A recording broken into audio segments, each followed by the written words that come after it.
Bonjour Clémentine R, bonjour à tous. Alors donc nous sommes aujourd'hui au domaine Tango.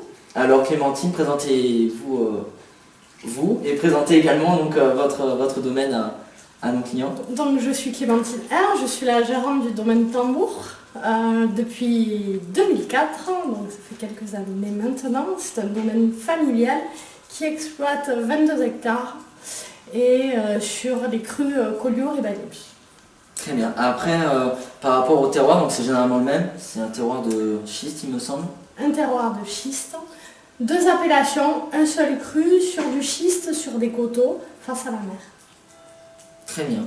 Bon, bah, désormais, nous vous proposons de déguster les vins que l'on a sélectionnés sur la cave de game.com. Alors donc Clémentine, nous avons du coup dégusté votre cuvée, hein, c'est cela en l'occurrence. Voilà, donc c'est un rosé, donc AOP, Collioure. Voilà, après comme cépage. Donc là on est sur du grenache noir et de la syrah. Donc comme tout Collioure qui se respecte, les vignes sont travaillées 100% à la main sur les coteaux de schiste face à la mer. Et donc on est sur un vin frais et vif, un rosé. Très bien, bon ben un rosé sympathique du coup pour l'été. Alors bah, déjà par rapport à la robe, c'est un rosé plutôt pâle. Oui. Tout à fait. Donc au nez ensuite. Donc on a vraiment ce côté fruité au nez. On est sur de la pêche, de la fraise. On est sur quelque chose que l'on a voulu très fruité avec un nez qui reste assez fin quand même. Tout à fait, ouais. C'est vraiment ces fruits qui ressortent. Ensuite en bouche.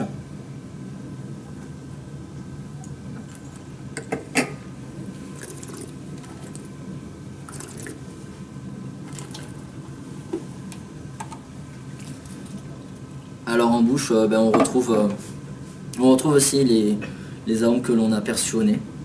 Voilà, c'est un rosé vraiment facile à boire, pardon. À boire aussi. Hein. Alors ce qui est sympa, c'est vraiment cette fraîcheur, ce petit côté vif. Voilà, c'est facile à boire, ça s'accordera très bien avec des grillades l'été, des viandes rouges. Voilà, très agréable, très sympathique. Au bord d'une piscine. Au bord d'une piscine, voilà. À Avec boire de préférence quand même sans glaçons. Après, bon, pourquoi pas si vous le souhaitez. Voilà. Alors donc Clémentine, cette fois-ci nous avons dégusté l'embuscade 2012. Oui, en IGP. En IGP, donc Côte Catalane. Alors l'embuscade, pourquoi ce nom tout d'abord? Eh bien, il faut le déguster pour le savoir parce que c'est un vin en embuscade, c'est un vin de copain. C'est un vin qu'on a voulu justement un petit peu plus frais, un petit peu un rouge même d'été, très facile à boire, même pour l'apéritif. Donc c'est du grenache noir et de la syrah. Et donc je vous invite à le déguster. Allons-y, c'est parti, ça donne envie en tout cas. Donc déjà par rapport à la robe, bon, c'est grenat. Qu'est-ce que vous en pensez? Voilà, couleur On a rouge. des notes violines un petit peu, Ouais. on a la syrah qui ressort pas mal. Ouais, ce En côté couleur. syrah.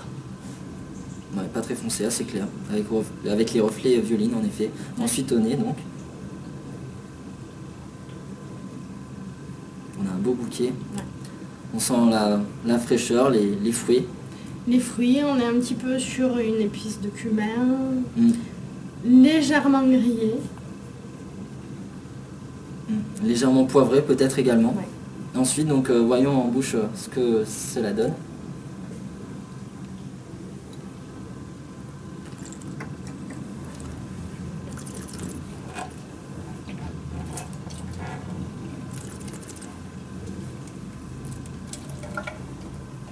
Alors c'est vrai, ce que j'ai découvert aujourd'hui et que je vous fais découvrir, c'est vraiment pour toute la gamme des vins faciles à boire. Comme quoi dans le Roussillon on en trouve. Hein.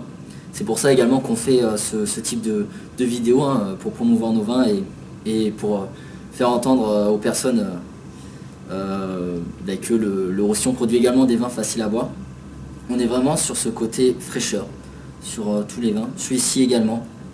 Voilà, après les arômes, c'est ce que l'on retrouve au nez. Voilà, donc c'est un vin, ce que l'on appelle un vin honnête. Voilà. Honnête, équilibré. Équilibré. Après à déguster avec grillade, plateau de charcuterie, fromage, un Fromage. apéritif entre amis, tout ce qui peut créer une embuscade. Très bien, bon bah tout est dit. Très bon vin en tout cas. Alors donc cette fois-ci nous allons déguster donc la cuvée Victoria 2011. Tout à fait. Alors qui est Victoria? Alors Victoria, c'est ma petite sœur, la petite dernière, qui viendra me rejoindre sûrement au domaine d'ici quelques années. Je l'espère. Super, bah, nous espérons aussi du fait. Alors quel cépage y a-t-il dans cette cuvée? Alors le Collioure Victoria, c'est une dominante de Mourvèdre, avec du Grenache noir et de la Syrah aussi. Un élevage en vieille barrique qui n'est pas très long, 6 à 9 mois, suivant les années et les millésimes. Donc voilà, c'est un vin où on va commencer à rentrer un petit peu sur le côté épicé que peuvent avoir les Collioures. Très bien, donc appellation d'origine protégée. Tout à fait. Voilà, Collioure. Alors la robe déjà. Bah, déjà la robe elle est grenard, reflet également violine. Oui, on a Voilà, une robe assez un petit clair. peu noire, ouais. Ensuite donc on a ce côté un peu plus épice, Assez rond. assez rond, de fruits également. Après quel fruit, bon, On est sur le fruit rouge, on commence un petit peu à être confituré, on est un petit peu sur la fraise, on a un petit peu d'acidité, un peu de groseille peut-être. mûr aussi, voilà. Ensuite donc en bouche.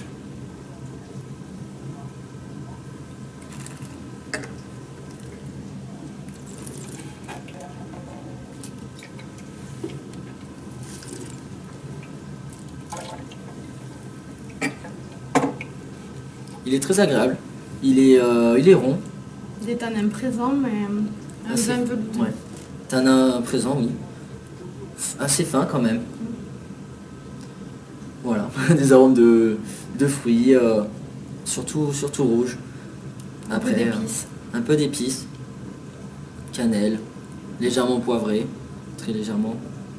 Après voilà, donc on pourrait l'accorder avec quel type de plat? Oh, on l'accorde très bien avec des canards, des charcuteries, des choses un petit peu épicées comme des tagines, tagines d'agneau par exemple. Voilà, ça peut aller très très bien. Oui, ouais, je suis d'accord. C'est un vin qui s'accordera avec beaucoup de plats, grâce à sa légèreté et à son côté fruité et frais. Alors donc cette fois-ci nous avons dégusté le Tradition, donc c'est un Banyuls. Voilà, Un donc vin doux naturel, un vin doux naturel. AOP Banyuls.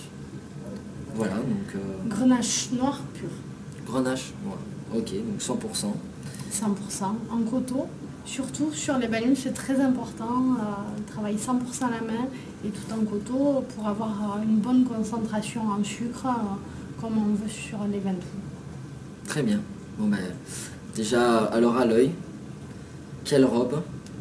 On est sur des notes un petit peu à cajou, on va revenir sur des reflets un petit peu tuilés, comme tout oxydatif qui se respecte.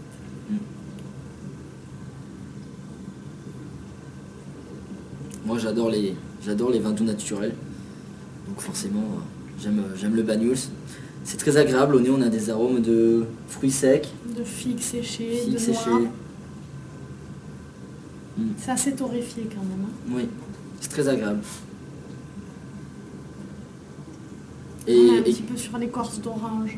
ouais, c'est assez complexe à vrai dire, généralement quand même.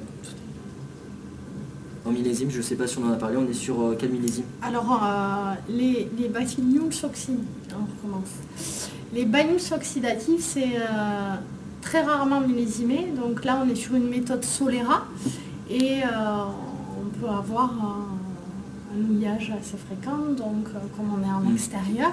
Donc il n'y a pas de millésime sur ces vins-là. On va avoir un minimum d'élevage de 36 mois en extérieur. Uniquement sur l'élevage extérieur. Donc quand le vin arrive dans votre verre, il est bien plus vieux que ça. Oui, bien sûr, bien sûr. Donc pour ceux qui peut-être nous regardent et ne comprennent pas, que signifie donc houiller le vin?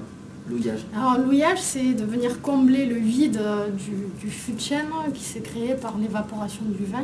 Qu'on appelle également donc la part des anges. La part des anges, Voilà. qui boivent pas mal sur les vins doux naturels. Voilà. Et Alors, on la consomme par le sucre. l'ouillage peut se faire avec un millésime antérieur. Donc, Voilà. Mais merci du coup pour cette précision pour ceux qui nous regardent. Comme ça, ils auront peut-être appris quelque chose, on l'espère en tout cas. Alors donc ensuite, on a parlé de l'arôme, me semble-t-il. Hein. oui, et du nez. Voilà. Et du nez même. J'ai un temps de retard. Voilà.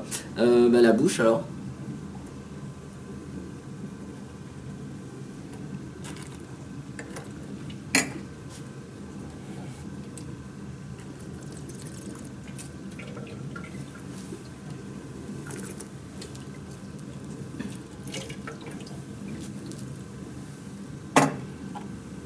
Alors c'est ce que l'on retrouve au nez. Hein. On a ces arômes de fruits secs, Du noir. de noix grillées. On arrive même un peu sur du cacao, du café. Ouais. On a aussi que ce côté café également qui revient, qui est très agréable. Accompagné sur un opéra où on retrouve la torréfaction du café, le chocolat. Ouais. Plutôt avec du coup des desserts au chocolat, plus que sur peut-être des desserts aux fruits. Après bon, c'est une histoire de goût. Surtout ça accompagnera à merveille donc tous vos desserts qui contiennent du chocolat. Et le Banyuls, c'est un vin de conversation. On finira un repas avec, même après le café. Et on peut refaire le monde et faire durer les repas entre amis ou en famille avec des vins doux comme cela.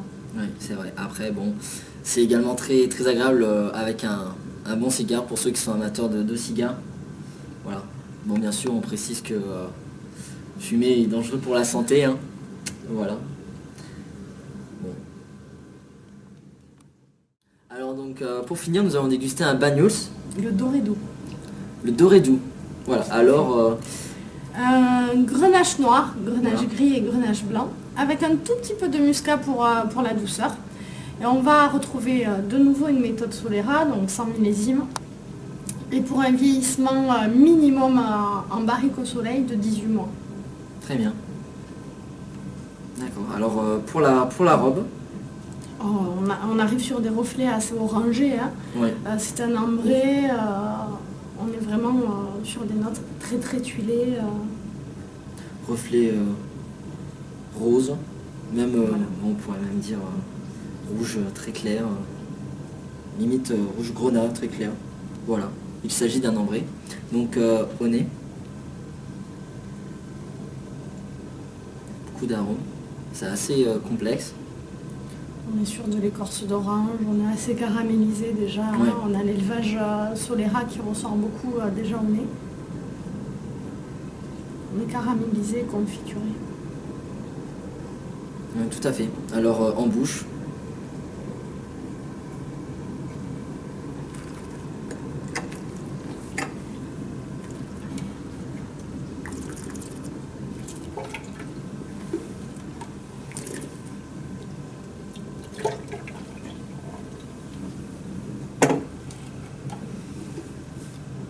il est très bon.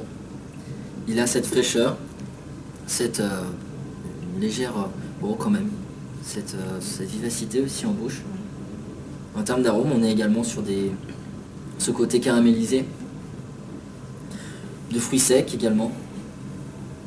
Écorce d'orange confit, écorce d'agrumes confites, Oui. d'orangette un petit peu, puisqu'on se retrouve un petit peu la torréfaction du haut vieillissement. C'est très agréable, c'est assez complexe, mais il y a beaucoup d'arômes, bon majoritairement ceux qu'on vient d'évoquer. Très, très agréable à boire. Alors avec quoi on pourrait le consommer Alors ces vins-là, bon bien sûr en apéritif, on va très bien les accompagner avec des fromages de chèvre ou de brebis frais, hein, sur lesquels on peut mettre du miel et quelques fruits secs grillés. Et on va aussi très bien l'accompagner avec tout ce qui est dessert aux fruits jaunes, aux fruits blancs et des choses assez sucrées parce que là on est vraiment sur un vin doux qui est riche en sucre. Et donc on pourra rester sur le velouté des desserts avec des desserts un petit peu gourmands comme la crêpe Suzette, des choses comme ça. également peut-être avec tarte aux fruits, Voilà, salade de fruits aussi. salade de fruits également. Voilà. Après, la température de service généralement Alors, pour les bagnoles. les vins sucrés, c'est toujours un petit peu mieux légèrement frais parce que le sucre, ça peut être vite lourd si les vins ne sont pas assez frais.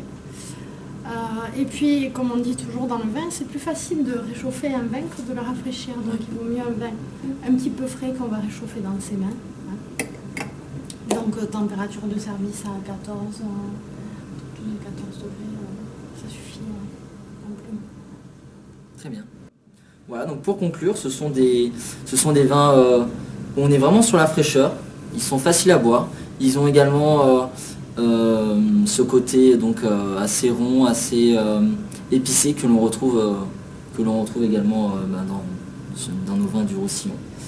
Voilà, donc merci encore. Et puis vous pouvez retrouver du coup ces produits sur lacavedeguillaume.com. Vous pouvez vous abonner à notre chaîne YouTube, nous suivre via Facebook et Twitter à la cave de Guillaume et également via le hashtag Mon Caviste Bouge. Merci, donc à bientôt Clémentine. Avec plaisir. Et à bientôt à vous pour une prochaine vidéo découverte.